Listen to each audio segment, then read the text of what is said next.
1 इस वीडियो हम कैलोटस वर्सिकलर के पाचन तंत्र के बारे में डिस्कस करेंगे। तो पाचन तंत्र की अगर हम बात करें तो ये आहार नाल और पाचन ग्रंथियों का बना हुआ होता है। आहार नाल के अंदर यहाँ पे सबसे पहले मुख आता है, सबसे पहले टर्मिनल माउथ आएगा, फिर यहाँ पे बक्कल कैविटी आएगी। बक्कल कैविटी यहाँ पे गर्सनी यानी कि फेरिंग्स के अंदर खुलती है, फिर ये ईसोफेगस यानी कि ग्रास नली के अंदर आएगा, फिर ये चला जाएगा स्टमक यानी पेट के अंदर, फिर ये यहाँ पे छोटी आंत होती है, छोटी आंत से यहाँ पे ये जाता है बड़ी आंत के अंदर, बड़ी आंत से फिर ये क्लोइका और क्लोइकल अपरेटस से बाहर निकल जाता है। और यहाँ पे पाचन ग्रंथियां पाई जाती है।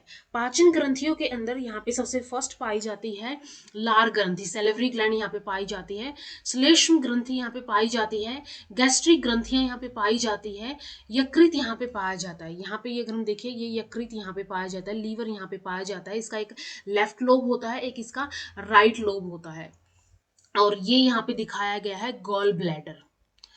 इसके बाद यहाँ पे पेनक्रियाज पाई जाती है, ये जो है यहाँ पे ये पेनक्रियाज यहाँ पे नजर आती है, और इसके अंदर इंटेस्टिनल ग्लैंड्स यहाँ पे पाई जाती है। तो वन बाय वन हम इनके बारे में डिस्कस करेंगे, आहार नाल और पाचन ग्रंथियों के बारे में।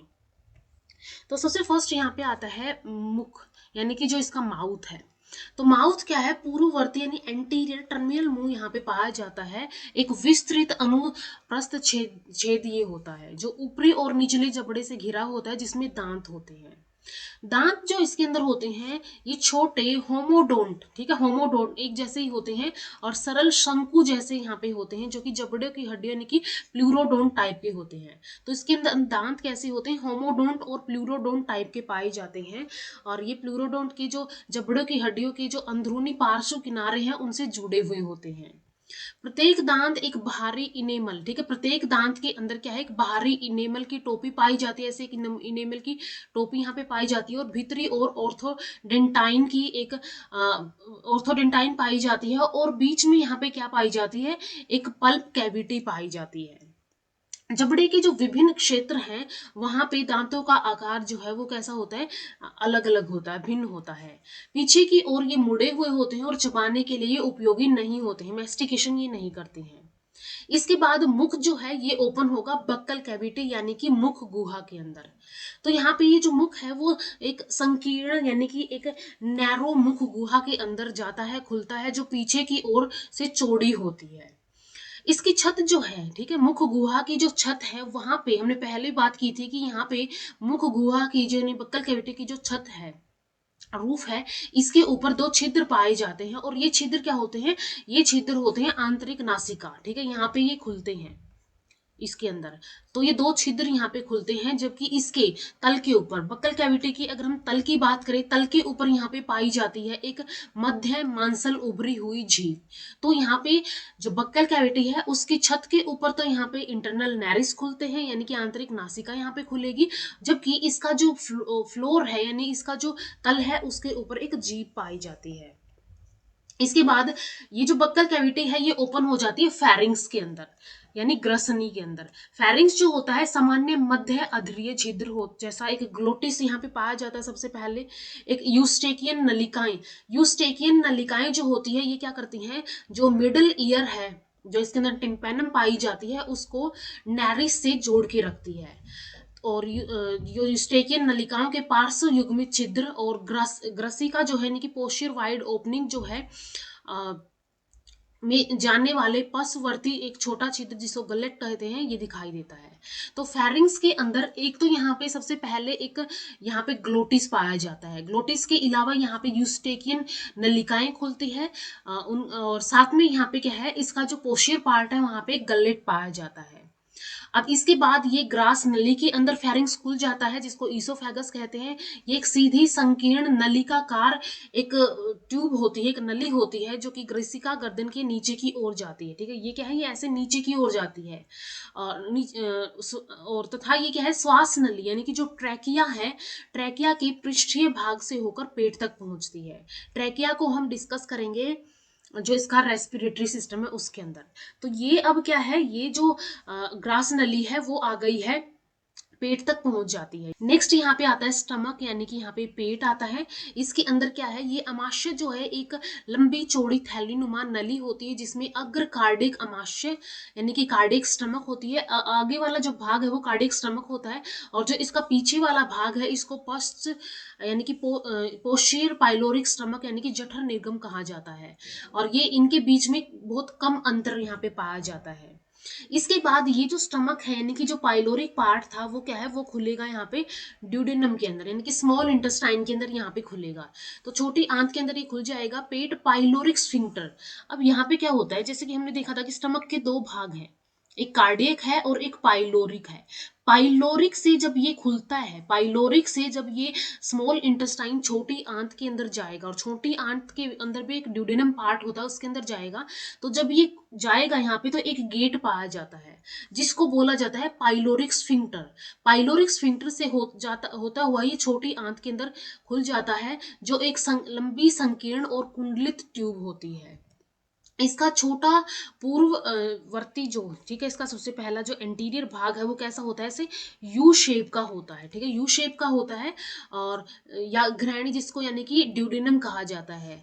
और यहाँ पे पित्त और जो अग्नाशी नलिकाएं हैं, यानी कि जो पित्त आएगा यानी कि जो बाइल आएगा और जो अग्नाशय यानी कि पैनक्रियास से आएगा, तो ये दोनों नलिकाएं भी क्या है, ड्यूडेनम के अंदर ही खुलती है।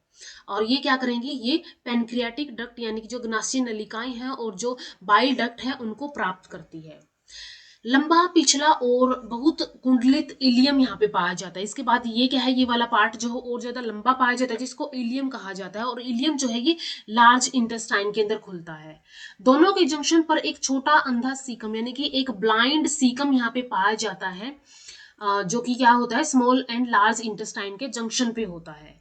इसके बाद यहाँ पे बड़ी आंत आएगी। बड़ी आंत जो है ये मलाशय यानी कि रेक्टम इसको कहा जाता है, और छोटी एक चौड़ी मोटी दीवार वाली नली होती है जो कि एक संकुचित गुदा यानी कि स्फिंक्टर्ड एनस द्वारा सीधे क्लोइका में खुलती है। तो इसके अंदर स्फिंक्टर्ड एनस होगी जो कि क्लोइका के अंदर खुल जाएगी। अब क्लोइका क्या होता है, क्लोइका एक ऐसी ओपनिंग होती है, एक ऐसा भाग होता है, एक सैक होता है जिसके अंदर तीन ओपनिंग खुलती है। यहाँ पे एक तो यहाँ पे पाचन तंत्र की ओपनिंग खुलती है, साथ में ही यहाँ पे जो एक्सक्रीटरी सिस्टम होगा उसकी ओपनिंग खुलेगी और रिप्रोडक्टिव सिस्टम की ओपनिंग खुलेगी।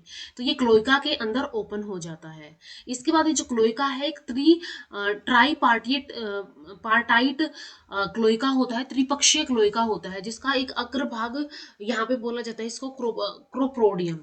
इसके बाद मध्य भाग यूरोडियम होता है, और इसका पश्च भाग जो है ये प्रोक्टोडियम होता है। तो ये तीन भाग इसके अंदर पाए जाते हैं। क्लोइकल छिद्र जो है, क्लोइकल छिद्र द्वारा क्लोइका जो है बाहर की ओर खुलता है। तो ये यहाँ पे क्लोइकल अपर्चर है, इसके थ्रू क्लोइका जो है बाहर की ओर खुलता है। इसके बाद नेक्स्ट आती है यहाँ पे डाइजेस्टिव ग्लैंड्स यानी कि पाचन ग्रंथियां। तो सबसे पहले पाचन ग्रंथियां की अगर हम बात करें तो यहाँ पे मुख गुहा होगी, निबक्कल कैविटी है, उसके अंदर एक कोशिकीय श्लेष्मा यानी कि म्यूकस लार यानी कि सेलेवरी ग्रंथियां पाई जाती है, जो कि म्यूकस और सलाइवा यहाँ पे सिक्रीट करेंगी।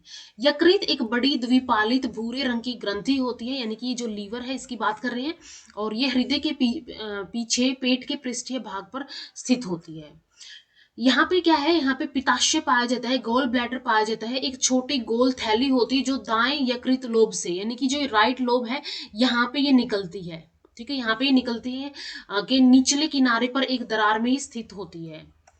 यकृत कोशिकाओं द्वारा स्रावित पित्त जो होता है, ठीक है, यहाँ से यकृत कोशिकाएं क्या करेंगी, पित्त स्रावित करेगी, और इस गोल ब्लैडर के अंदर ये क्या कर लेता है, इसके अंदर भंडार कर लेता है। पित्ताशय जो होता है, पित्ताशय से पित्त नलिका यानी कि बाइल डक्ट यहाँ पे निकलती है, ये बाइल डक्ट होती है, ये वाली बाइल डक्ट जो है ये घृणी यानी कि ड्यूडेनम के ऊपरी हिस्से के अंदर खुलती है। इसके बाद नेक्स्ट यहाँ पे अग्नाशय होता है यानी कि पैनक्रियाज होती है। पेट और घृणी यानी ड्यूडेनम के बीच में स्थित एक सफेद लंबी संरचना ये होती है, ये वाली जो संरचना है जो कि स्टमक और जो ड्यूडेनम है उसके बीच में पाई जाती है। यह एक अलग अग्नाशय नली, इसकी भी एक अलग नली होती है, ठीक है, एक अलग नली होती है जिसको अग्नाशय नली या पैनक्रियाटिक डक्ट कहा जाता है, उसके द्वारा इस ड्यूडेनम के अंदर ही खुलती है। अब यहाँ पे हम लीवर की ओपनिंग देखें, वो बाइल जो डक्ट है वो आएगी और साथ में यहाँ पे पैनक्रियाटिक डक्ट आएगी, दोनों ही ड्यूडेनम के अंदर खुलेगी। अग्नाशय रस जो होते हैं, यानी कि पैनक्रियाज से अब जो यहाँ पे जूस सीक्रेट होंगे उनको अग्नाशय रस यानी पैनक्रियाटिक जूस कहा जाता है। इनका स्राव होगा और ये कैसे होते हैं, क्षारीय होते हैं, अल्कलाइन होती है इनकी प्रकृति, जिसमें 3 एंजाइम पाए जाते हैं, ट्रिप्सिन, अमाइलोसिन और लाइपेज। ये 3 एंजाइम इसके अंदर पाए जाएंगे। इसके बाद पेट की भीतरी दीवार में, ठीक है, स्टमक है, स्टमक की जो वॉल है इसकी भीतरी दीवारों के अंदर एक कोशिकीय गैस्ट्रिक ग्रंथियां पाई जाती है जो पाचन एंजाइम पेप्सिन युक्त होती है। पेप्सिन युक्त गैस्ट्रिक रस का स्राव करती है। और इसके अलावा इन्हीं वॉल के अंदर, इन्हीं दीवारों के अंदर, स्टमक की दीवारों के अंदर एक कोशिकीय पार्श्विका ग्रंथि यानी कि पाइटल ग्लैंड्स भी पाई जाती हैं जो कि हाइड्रोक्लोरिक एसिड का स्राव करती है। तो ये सभी जूसेस मिलके या ये सभी एंजाइम मिलके क्या करते हैं, इसके खाने को पचाते हैं। तो ये सभी हमने यहाँ पे आहार नली और डाइजेस्टिव ग्लैंड्स के बारे में डिस्कस कर लिया है, इनके अलग अलग पार्ट्स के बारे में हमने यहाँ पे डिस्कस कर लिया है। तो इस वीडियो में इतना ही। नेक्स्ट वीडियो हम रेस्पिरेटरी सिस्टम के बारे में डिस्कस करेंगे। तो मिलते हैं नेक्स्ट वीडियो।